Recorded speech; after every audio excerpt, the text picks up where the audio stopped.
Adom ye no abo enti premo ato premo so to Adom TV so no na Premtobre Kasee mre na aso enti mesra wada age don hwere na me de akenkan ensem yi nyina e de ama o na akoye da fia denti ne ebeba wakwan mu bie ya Adom trotro na face sister o enne eye ne birthday ma me boatama enso edede etwago ebebro kan ne se ne so obehwe no Facebook ene Instagram fi se eye live ho mesra wo se wode wadwenkyere eto ho no o like ya na wa share ensem no de edimu akotene bia obete ene se enipa baso ko a wopa won se eja eto mokola wonya asem ne mu hwehwemu no wode won hwehwemu no atodwa emu nsem obete ewo Kasee yimu bi afei so nipa wo hwehwere se Ghana Tertiary Education Commission no the St. Monica College of Education no efa na anom fia no a ekoso no nso nsem ewo Kasee mu asofo pani waba bepa eho echew na enfiem pemienu ne ediono flag bearer the NDC amanyoko no so na maprobo na se na wode ema omanfo ewo Savannah mantam nimu wey edanchan a ensem na bi ka ho making kan nyina de asomo se Premtobre Kasee medin de ma metra Diamond menwa ha me se Premtobre Kasee na se ewo jahyehyia e ma ne homne so wo July na sekita nsaboso menim ewo mokola okanshi abonten so empanifo wo pa won na wo ye baso ku no won mo atena se ayesem no enhwehwemu emma ensunsanso a kofa asa jahyehyia nyina bae no wada na di emu nsem no bi ni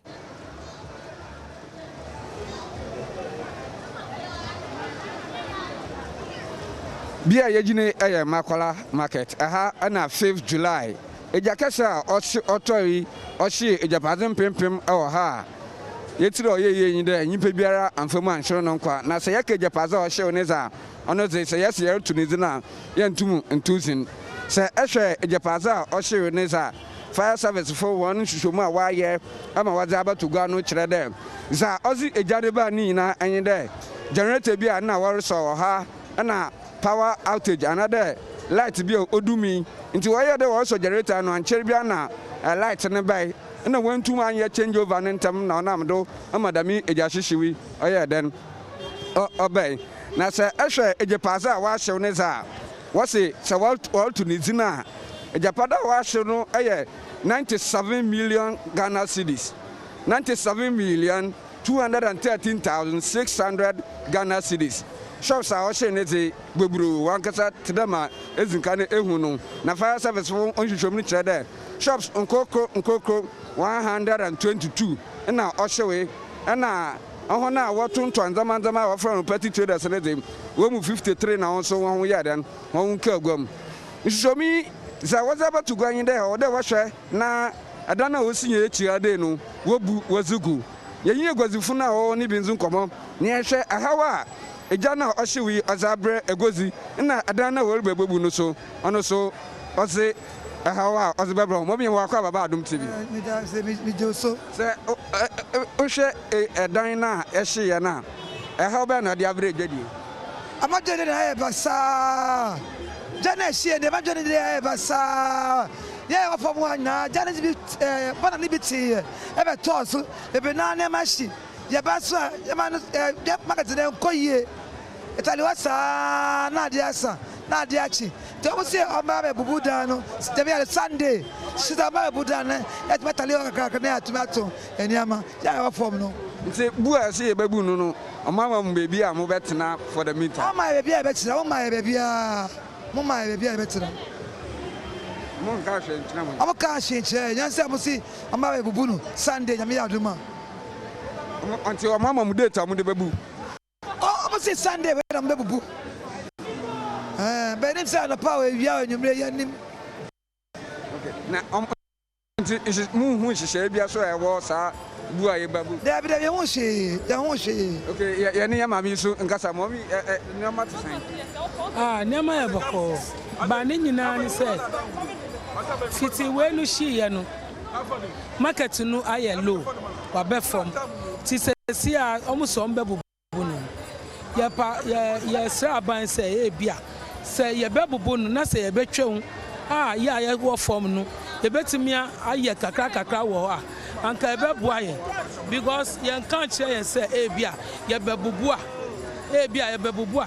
ye be ma ye kwan se yen tena se kakra yen kan hwe kire nti ye pa abancho se onbo modern na se obeboa ya onbe bubu na yesu ye pe because ujina ho a yesi kakra abae na ha nkrofo no nti ye pa abancho se omu kan bi maye so omu bubu na ye de zing no twa ho a ye de zing ni twa ho a bia nkrofo no betimi atena se kakra na de yesu de ye be maye ma no e de ama because ya na ye wa ho de wo efie nti se ehwa da me sami na ye ma me su oza togwa ye sister okan ho na ye kan ho na onwonza ma hyewe ewo ha no ho nti se ehwa okan ho na onwonza ma hyewe no mate boko but yento ade nti since ho hye no yento ade fire service for the reporter about when we report to me. No, you mean who report? What say yes petrol bia change over bia anko see or generator ne ECG one light e ba mu na e ma eja ne hye. No, me take. Unim say yes e be bubu dan no. Yes, Sunday me say yes Sunday. Well, almost say omo bubu no, omo wo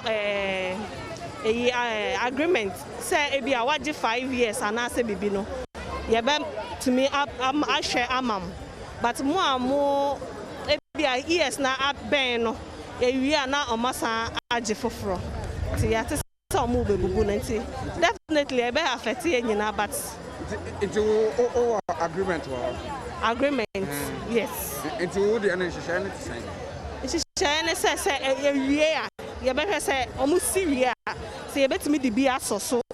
na yatimi aye duma back na ye my stores Kajamesa Brampa yada say ye free and cry Janisona fe ye fe in interest Savannah Mantam nim Onipa wotu Frank Adema National Democratic Congress NDC amanyokono wafia na anu ye twa mu fiempemienu ne ediono 2020 ene John Dramani Mahama me no ka say o Savannah Mantam nim ebo apra na nante sie nyina ne se wode na ase ene ekwa akoma amanyoko ne ma ne mpanifo wo mpotem ho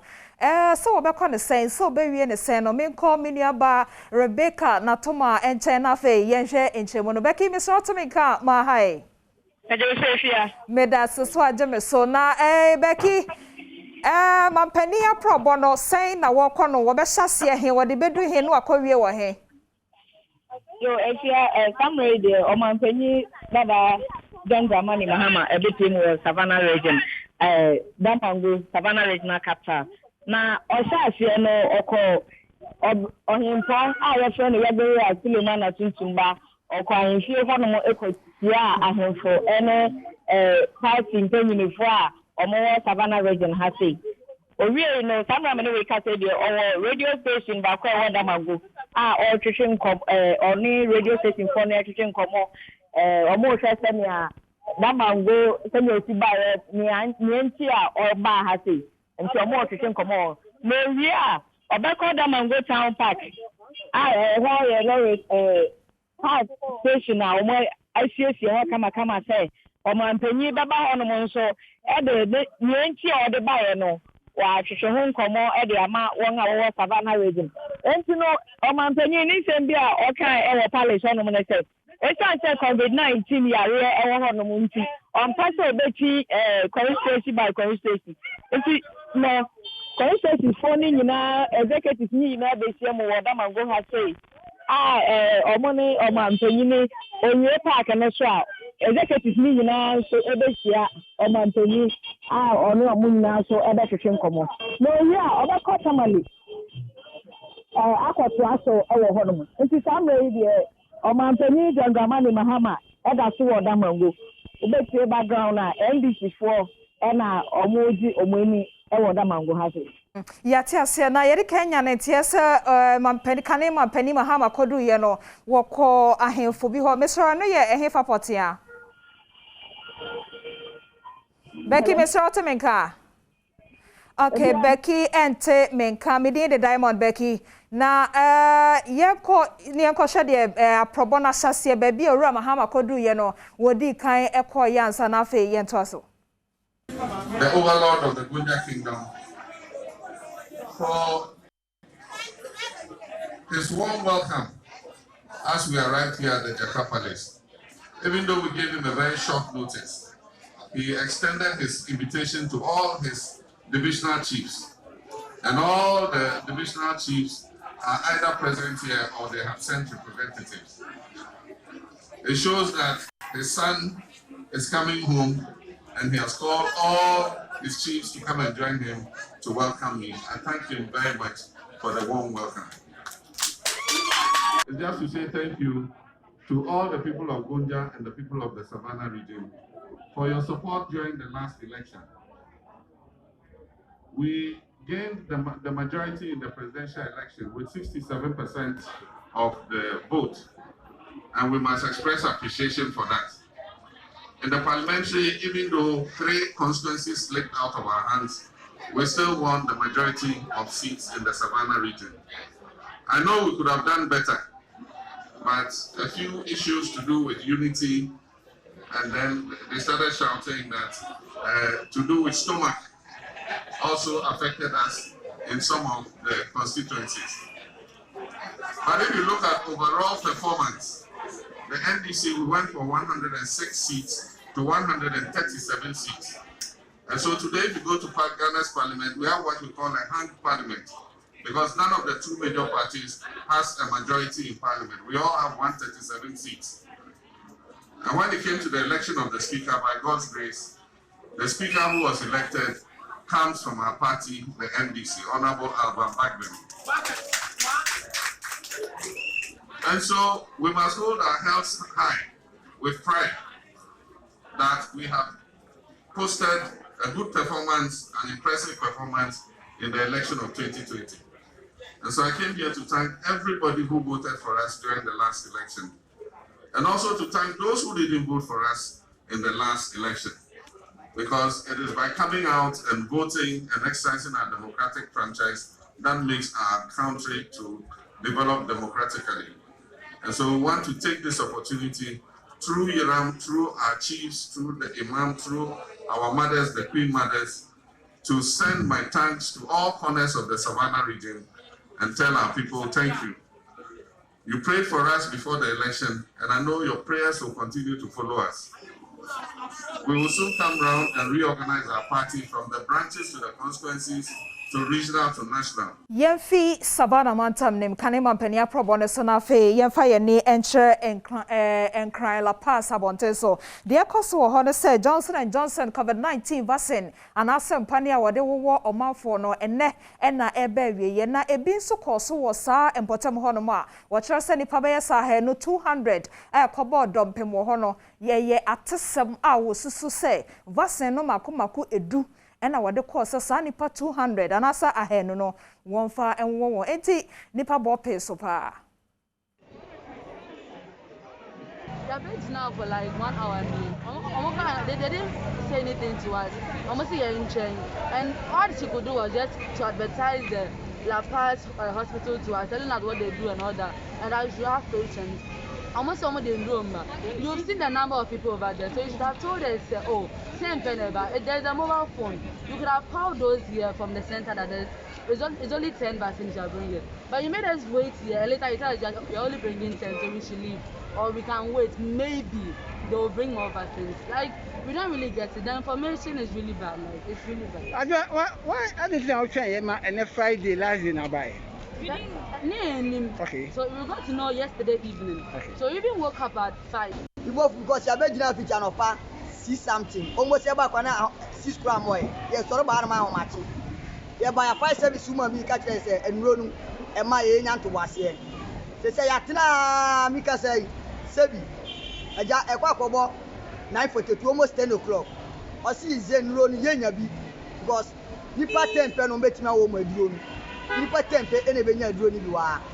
enti sebi se nipa do se mama ya betena na se nipa tempe na mo be wo mo dia ene fine e so mo ye hu nipa do a sebi e benya nuro nu se nipa sister na mo di branch ya hospital mo ye hu se bi nipa sister na e be ba muti mo mo ya sori e medina ha o machi sebi e mu bi be ko aduma e mu bi so onyama ye e be dia be ka je se nipa tempe na e benya duro na ene ye kwa ya na se ba ye ko be bi afine kwan wa pato bi afine kwan wa Because every food for quite some money and baby, my baby. Me baby, me feel bad say me area I am. So me so how much 5. About 3 days in here. Me nabi. Adai. So say I want to make kind. People 10 say. Then it yanya. Yes, Ramos. So me baby apa me baby. Reverend Father Balthazar Obin-Labi ena woye software wada St. Monica College of Education no ewo Asante Mantam ano na wanimsam sofo emfia no kronkro ya sumje emfia no a okofi esukuu fo miensa wanya bia hwe ne social media na Adom Kasee nso abo ho amane no sofo kire se adwebrɛw ensa dansayem na ano asem no esiye no wo paachew ekwan ya wo fa so wo paachew no emu nsem nie Osofo Penina ne kasafonyi beto abonten so free St. Monica's College of Education na wofefe esukufo ibi ano esan nsemi akọ etwe na omanfo akasa afa ho Anglican authority nso akasa afa ho nti osofo atro ensem agunkrata so a wode magana fo nyina sede wo yeye no wanye niye opa obi biara achew na wosa enkrata enimu no ensem a wotwo mu enese ebra sa asem ni siye no eye esukufo what level 300 a enchekra oba be free sukuu ni mu akwa de na isanse waya ade a aso wonani enti na ma ne ye sa ne ma no na woni mu se ade a wo ye no ebetimi aha enipa bebre ne senti na sorry ku ni na da eye Anglican na sorry ku no won fan che no afenso won archbishop enyimpa emfa asemi enche no na obi biara asemi ne ho aka esukufo ne wabusiafa ho akenna no won fan che no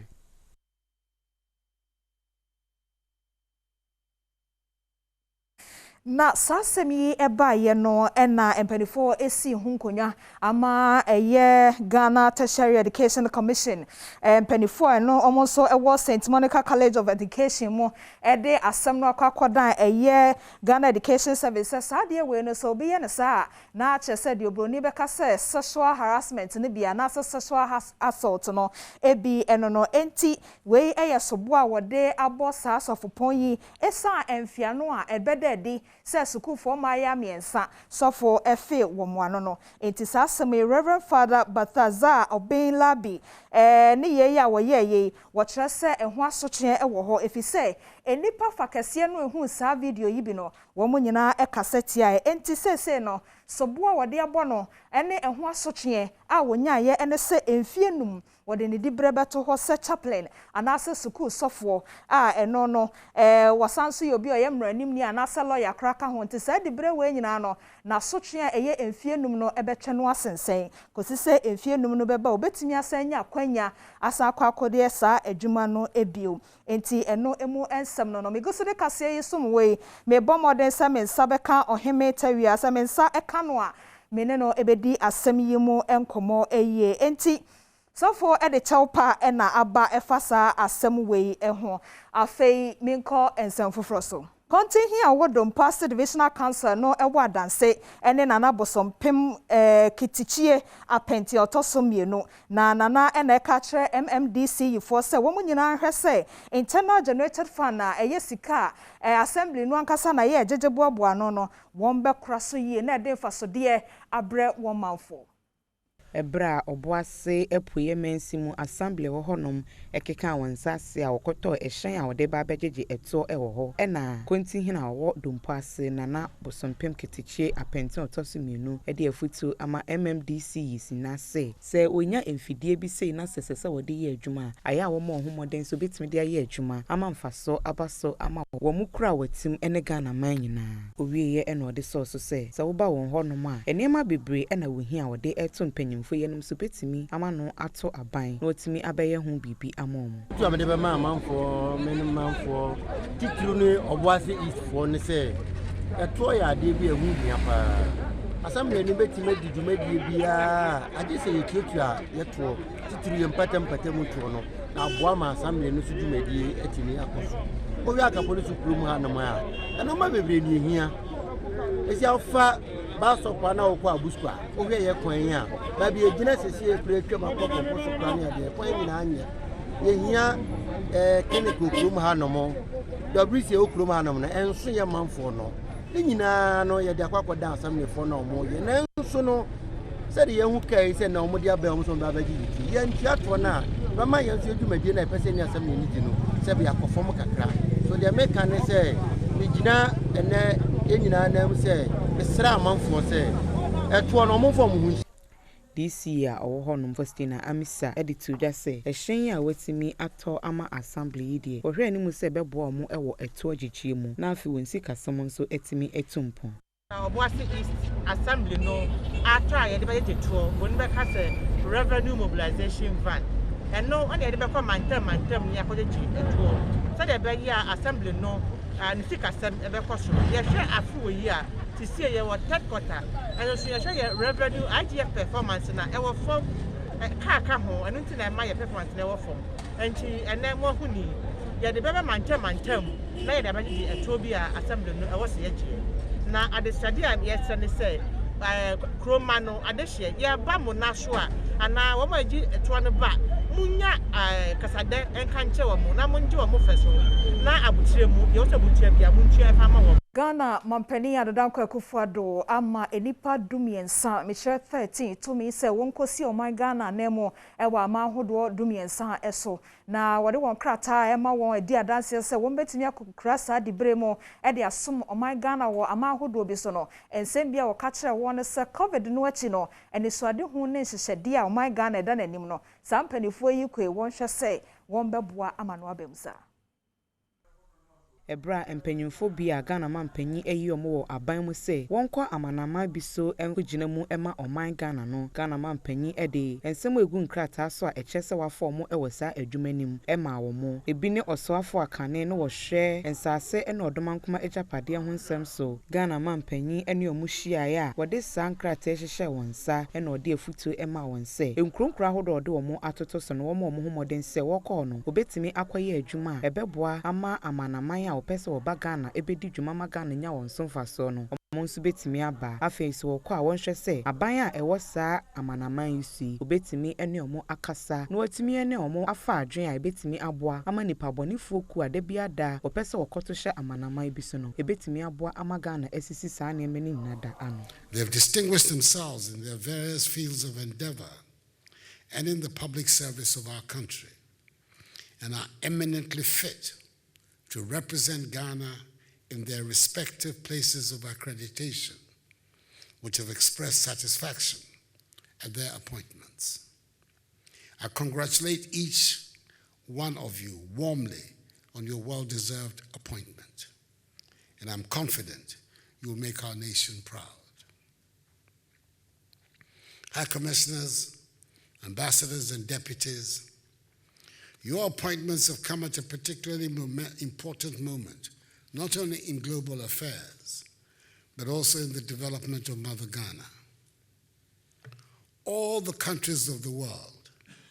are working to return themselves to a state of normalcy following the devastating impact of the pandemic of COVID-19.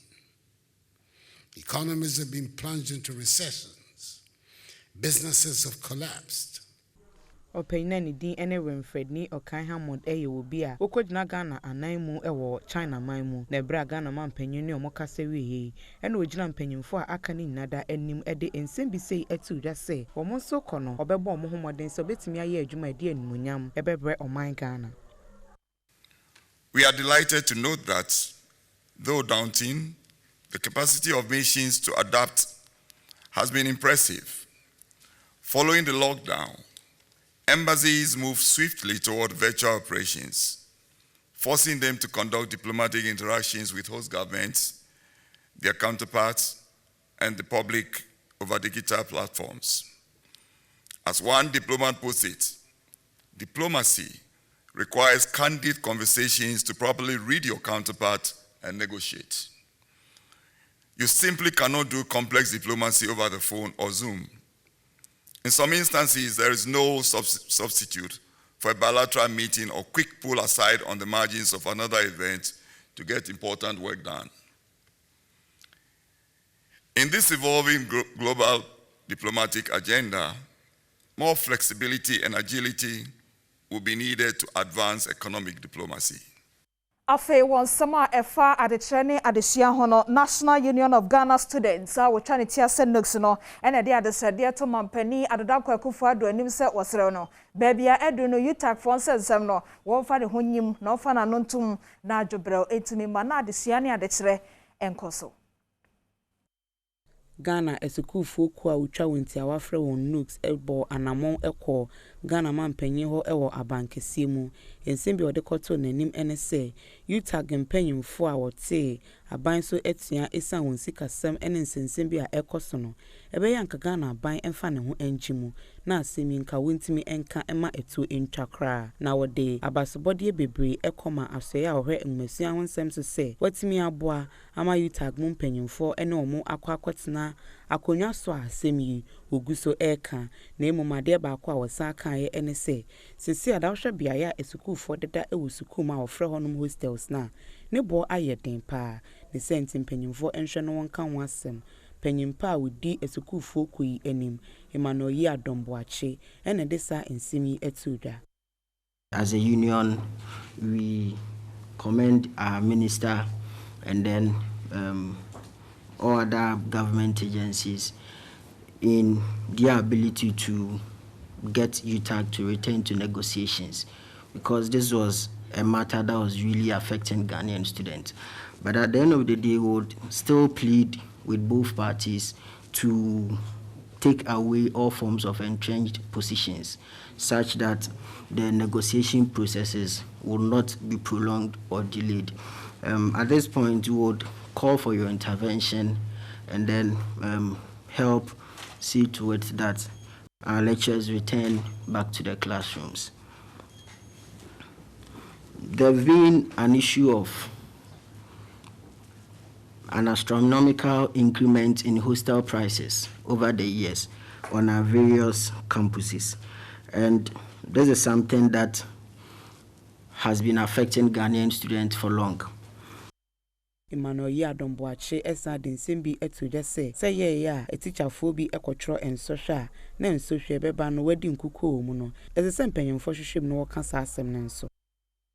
oswafo hwengu mesua ho nsem so ya wadutwum ede ne de eka sa ensemi ho. Mr. President, as I indicated to you, what I think is important is for the NTC to give opportunity for people to really prepare and not just walk into the exams, and that's the first time they are seeing the kind of questions that is coming up on the exam. So, Mr. President, any deficiencies that are there, we work with the colleges of education to be able to prepare the candidates well. We want to hold ourselves to a certain standard, and that is what is happening. Ghana man penyin so ebo UTAG mpenyin for abaso papa say and some on your kind wati was pema sisi adade wasan wanachi ekosukumu akwaye wanejuma. I think you have to understand the importance that government attaches to having very good productive relations with you as the leadership of the student population of our country. Everything to do with education is a matter of concern for me and for the government that I lead. And we would like to have the best possible relationship with you. If there are matters that are taking place in your sector that you either don't understand or don't agree with, don't hesitate. Premtobre Kasee wo hwe wo Adom TV so de adru so no eye de etwago na enne de no eye sonko fi se sister o a wode ebro mamboatema enne eye na wodamame minya yanka me hagel na enni ho side de happy birthday the say Rade Adom de ma se ne ente Rade ma wo ba wiase no o ma ne nyina amram. Amen. Amen. And a birthday special. Metri manta for me mami no almost say your birthday. Oh no, happy birthday happy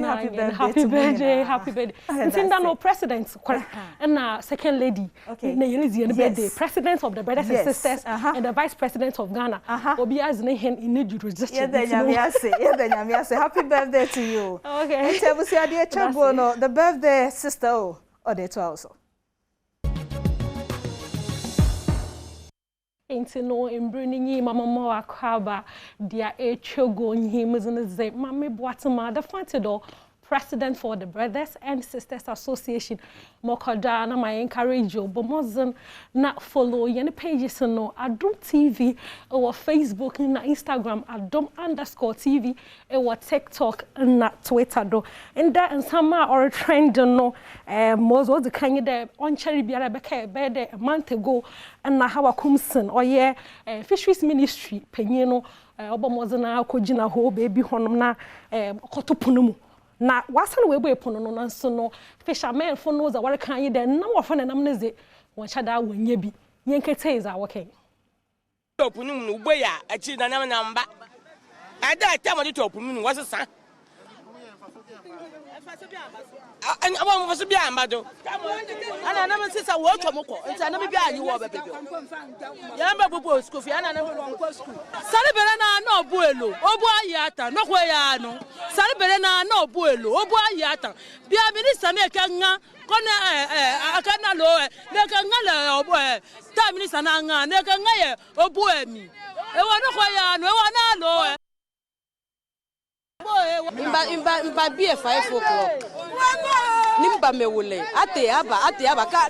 ni ka te show me flow. E ka aba. Ka te flow. A chapetrol free.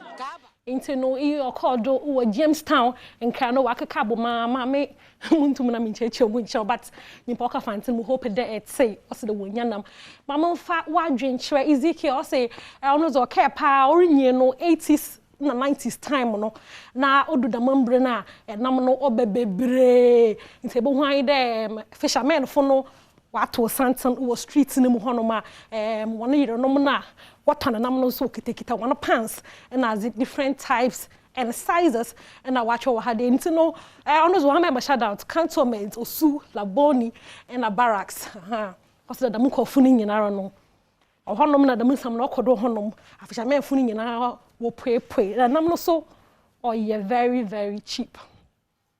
cause I say taking decision without any scientific data no one what's what to pum one for science bi alan toto ho na one wa to pum na the village honom no ponyin pe bien o sande wa to pum no no wo kwada wo ko hwe sika kakra na so no me bra wo kwakọ boy no was one akọ iwum na aje I say they have been seriously doing family planning down there inti na je na so the be you so enam ni nyinara no sisiala wo family plan and wo plan papa you know also and I'm no the official folks no ya we ona kasa orbo ho na menzie de enam no why family planning Kwame I say Ghana everyday complaint na che de kroma ha mebe ye ni biara ye bo complain maybe you be able to complain. It's no Kwame Nezenye na Kwame na Kwesi. I say how Akumsen has locked the sea with her big key. Please go to her office. It's na Kwesi say no one how Akumsen got to Punum no one hefa. One friend my no number was announced Uncle Boy Punma on office no letter. I ndama onye ye because you hundo lutu. Into my me son ko boy na Kwesi so naza was a bengi. But that's it.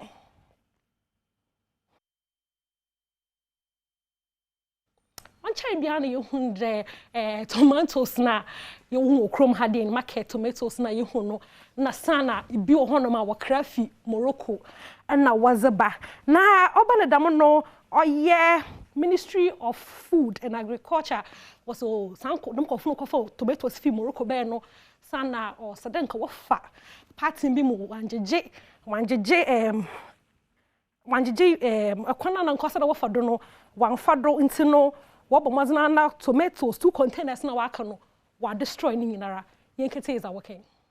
tomato yi a woni di fi Morocco aba eye akese bode a wo hu se ewo dwuma woni toso a na eye akono no sa tomatoes yi nipa bi mu a woni kofa fi Morocco ede ba yi aka mienu ewo temahabo na sa tomatoes yi na mpenifo a woni wo asoye a woni hwe enuane so Plant Protection and Regulatory Services ewo Ministry of Agriculture de abetu dwase enimani heyi ano wo mo ebehwe ama nipa bi mu a woni kofa sa tomatoes yi eba yi wo mo asande akọ oman a woni kofa sa ntosi efri ba wase mu yesu tie mutie mu pani na etumi to Ghana de no na mpo no eduru ebra ebi ni hokra na ansa na ye move akọ baabi te sɛ bia Burkina ye no mu didwa efiri emresanten no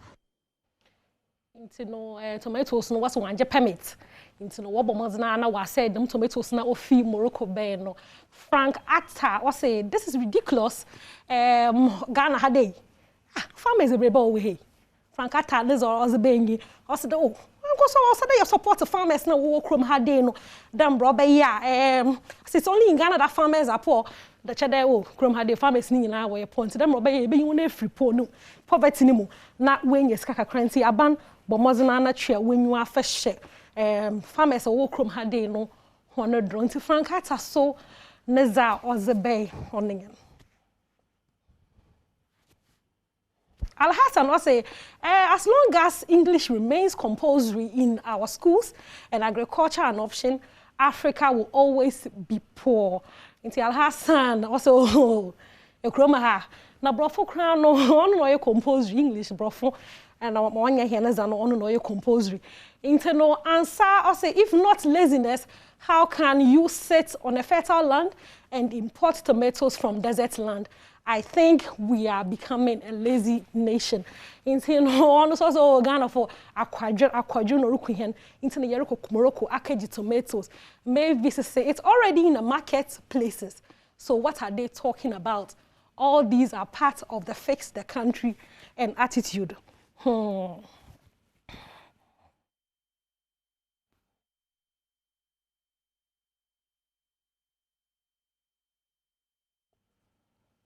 Intino ebiana ihuni video ya mazeba bechowi we create controversy bi wo chrome as to say or say there yama ho kwan na secular music no yeto waso de mana intino so papa ya dangota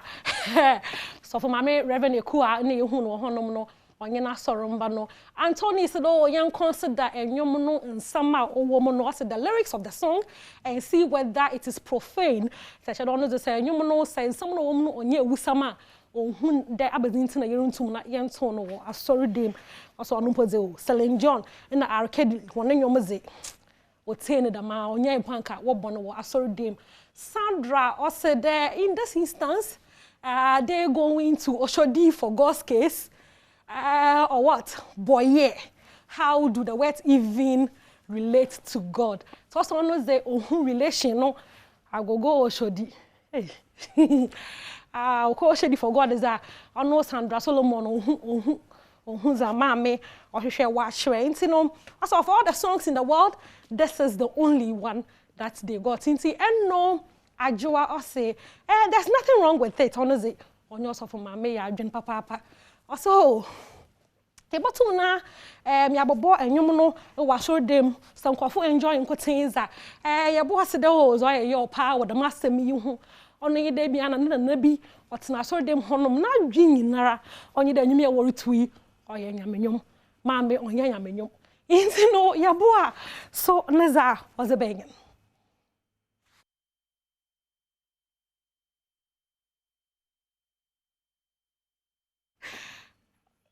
no video cry wiki wa bonkofo pusa wa man komo bebre or record o social media do me ya show dem wa bedem bia by now no ehun video no ebiso na wenyu ohuni medita wato video is in the kissing priest yanko hwembra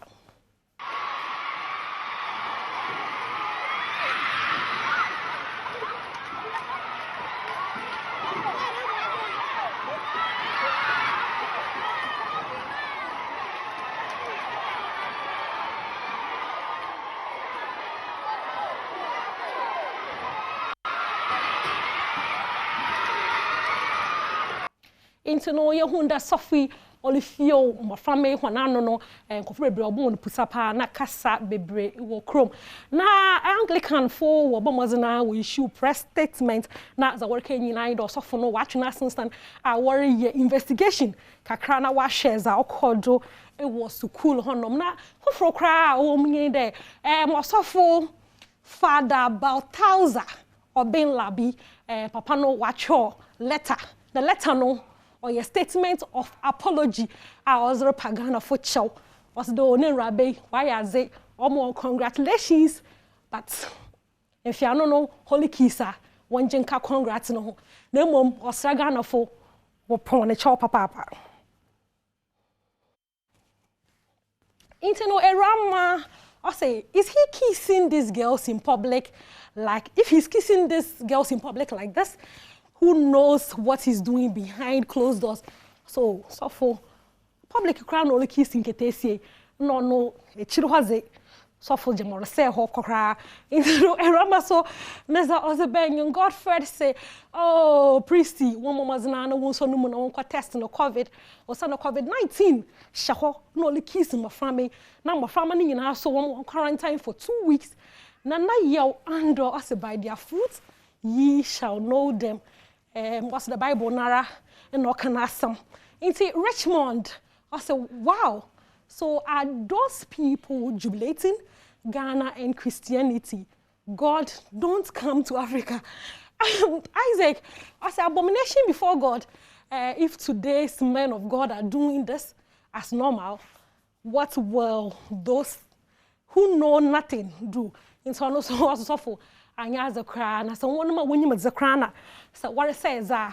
no so for anya za kra. Some see in the modressy minim do your fe pa but more na contact Maxi Legend West over 0241 410 223. Me him so hair by Jewa and was a mom on the page do not follow no Instagram hair_by_ Jewa mizonize mami boatma follow my sister mami boatma on Instagram stories no yemwe mami try diamond and some kening na was a bebro masordo Adom TV Premtobre Kasee na Agusa Oshe Midday pa so na me chada Jamaica will be also a live on Facebook and Instagram into Honsu Benya Kasee bia she happy birthday and come sister Mame Boatma happy birthday to you. Afede do so ewo Premtobre Kasee mo no eye Adom Trotro Prince also siedu ewo dokwa bonten so de ekoso ho eja wusu Mr. Mahai Adom Trotro and baby am a pay a odoko traffic light. Ye hwe phone ni hwe. First person police ni na ekoi hwe. Me camera ma police ni wo twem. Ono traffic na so obi agina mo twem ko he. Ana okọ e wo ho no. Aha e odoko traffic light. Aha ye bedru ye mra ye friend se mra. Ye nuanu ma mo twi moto no. Wo mo one so mo do light na so he. My friend light na so okọ. So hu ye akwala na shechi light aso na okọ yenti na light ni so twem na because na cars nyina mu twom maintenance twom cars ni twom de wo chinchom e ban se na twom it's punishment be na fama me de number be tujwa to punishment de mo fa be nche mami no akwala na shechi no sa mami o tete we you eni Canada so de we enye yo yehu wo da Adom TV so ye ka se red aso o se masa gina we eye campaign e de bram free multimedia account brands Adom FM Adom TV Asempa FM ye twagum be bia ye nenam traffic light ahodo ni na e wo Ghana etini me ma ne nya wadwen se enkranpe ne ye wo voter region wo ho abon se ye be pie e wo ho aha eye odoko traffic light abobo ya ne na ekono he woni oche hunhum red ne aso he baby obisunam hey my friend ye baby onam ye lay ni wa ha baby afa bai eye baby apie ye ana enye etino ye ka red aso as message na red aso message na next time enya sawate uda TV so live e wa Adom TV ye baby a wonso nam wonso mehu aha ye mfa aha ne ye fa aha mo twa yuta na fa de ntina fa na cha se aha de emra ye friend se mra wo mo emfa enye ejuma red so a esese ogina no onyina obakra na light na aso no ogina mu ahu se light na aso no otwem oposi ni kra ye gina ha otwemu bese ye hwe light na aso we bebi obi nam light na aso wotwem fit esro aba be choki wo kona ha otwen no abo afemu akọ oyankunum ena gina ha no wo de wuntimi enyina hwe ena da ne so no light ne aso wotwam a hwe baby a waba begina waba bete ho o twen no wotwam akọ etianya kasi na eba no ansa nka wabo afam omutimi be fam finfie ni na ekọ baby a pavement wei no waba be borum na okọ red aso masagina omufanye juma de bia kwanhia koso aye kan wasem ohun se baby afa na nye ohun se enye owusu ni ti se enye camera ne da so enye ade papa akwanhia koso ni na na kopiem ewa yare sabia a motor drivers ye twitwa na wan se baby a wotwam na enye wo hwe me won we che na sha mahu so camera ne da so o baby a wonamu twe ka me ben no ewo ho enne adom trotro odoko traffic light emra ye friend se emra wo mo emfa enye de enye juma ye be pie mu ewo ha obi ehun se adom tv phone alande o wo mo aba light ne aso red aso wo twem ko hwe baby afa wrong direction wo baby obetwem hwe baby awasan fa wrong direction red na so obedi mu wa ha no onim anu akofa ha wensu so ohwe me o time obetwem akọ hwe baby obi su fire red na so e na onam so no red na so hey my friend baby onam na yema red as o central you tell baby onam hey abrante hwe baby o fire be pie ha red na so hwe baby o fire be pie ha ayama wana eye punishment be na me fam punishment ko se ntem mo yesa ntem tina yesa unim se police bet match ano de ampa eti kase red aso message na red aso ma be se me gina ye o se be me fa na isa me gina ho isa me ba gina be isa me gina no ente na me ba side no enti na ba ha ye wrong you will lay nie ye nkofa be me fa na wrong kan red aso o se message na chase red no green aso nti cars ne na ekọ no omumfa emra enye ejuma wonye hunu na akape opacho wanye ni ye de bia opacho omuntwan atame mfra munye moduma ye ye be pia ha no muto munua no mo hu de omo ye oh so omo cross red light omo cross ni de enye mostly motor for no what's the red light bet ma park red light asi na can say police ni aba be two keys say ye jina police ni bia ma hu say police ni bia ba ha yo bo na traffic am ya san utimi jina traffic light ni mu utimi jina traffic light uja bo na ye ten yehu no na ejuani so ya be two key ya chill ukuta lances be chimi say ye be bia ye chinko e na yehu say police ni bia nte ho enso no mua na mo ye da mu dwane ana me kira o se o ma ye sa nti akokwa yen o ma ka na ma chu e ma ne nkokwa yen campaign de na me ka se red aso o se message na red aso message na enso fi na ko be gina eni de be gina so se police o hwa de entimi gina sa se police na traffic light de entimi gina sa ni de yes na je se we ye nuanu ma o mu twi moto e wa ha o be pie mu odoko traffic light a womo apake wo ha omo fa enkrofo e de omo ko mia bebre na ana we kane ane na so won se woni ane twem won se kane ane so wo twem ko we police ni bia ni anso wo twem ko ene de like police for my sa ma akwa we so omo say uniform omo timi say fiatade no ma ba ti won se omo twem ye gina anu say no ma ba red aso message na womo enyina na jese eyade a omaye omadwen se enya ade a omode be ye adwuma red ne eso a esese ogina onyina we be omonam won se red na so wan fa lane won be anam won se mehu mutu won se mu won mu lane be a wakogina won camera ne da so live Adom TV e da so uda Adom TV the whole world obi a here won be a ogina u lane wakofa ho uda TV so live Adom TV de bia ye ka kire mo se baby amonam na enye ohun se ye campaign wo gina ohun campaign no effect ohun baby a wakofa e ho nye ule ni adenti na akofa ho ule ni aden woko osuro nti won se oko kamekwa ko bisa no question se baby a wo fa en enye enso wa fa ho enye ade papa na je se omumfa emra enye ejuma aha eye odoko traffic light aha de oba emra e friend se emra no wo mo emfa nye ejuma kra wo kan no oye ne more ɔtwɛn honhom ɔmu nibi nti onye du anu ayɛ den wɔtwam kɔhwɛ ɔno nso so ready na so yɛnhwɛ nɛ ɔno na ogyina hɔ no yɛ traffic light ne nkyɛn asɔ onyina ɔno kora deɛ wɔbɛn camera no ɛkyɛgum ɛwɔ ha ɔhwɛ hɔ a ɔdɔkɔ traffic light ɛna ɛde brɛ mu yi beebi wɔ biara no adom trɔtrɔ yɛde bɛpie mu ɛwɔ hɔ eti no Diamond sɛ wɔ studio a meto ɛde ama wo awee Meso masom ewa ha prince woso sie de na sie eye odi asamojan eye Ghana de hye na onya ate ne din dia na chese ball bo ho asem e na wo hu se ne din e bata ho na so nya no nkone adom dia wo wosan so ye obi a wotonyom pa na ne jejonto ho asamojan ene Sandra couple etwetwe nkomo na wo kira de ko potenti abesi ne wone Castro de jomba ko ba bonte no wo mo enwom bia bio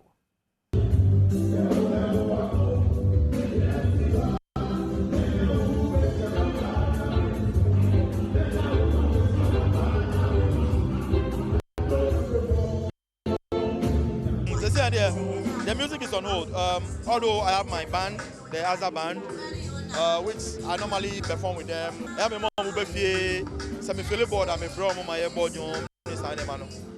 Music, you know, there are a lot of music made to me release, but it's on hold right now. But I say, my leisure time now, my name, my band, no. I am never big. Artists been my approach you for features and idea. Oh, definitely. There are a lot of people. The song by I know a lot of people approach. Oh, a lot of people have contacted me, but yeah, almost to take me excuse now. Say, maybe I've got a lot of things doing. The music is on hold right now. You know, definitely, definitely, at the right time. Premtobre Kasee na defia da sanabo sumenefo aduono mekenkan de somo no ha e na brema kwan ma mede AC Kasee ye ho adwuma efo ye pi medomo nyina se wonso a wo hwe bi no na ase Kasee no eye wodia mede de ma metra Diamond memo ha edase koso na he Adom TV if you say fire for fire adwumadi no ene di so eba wakwa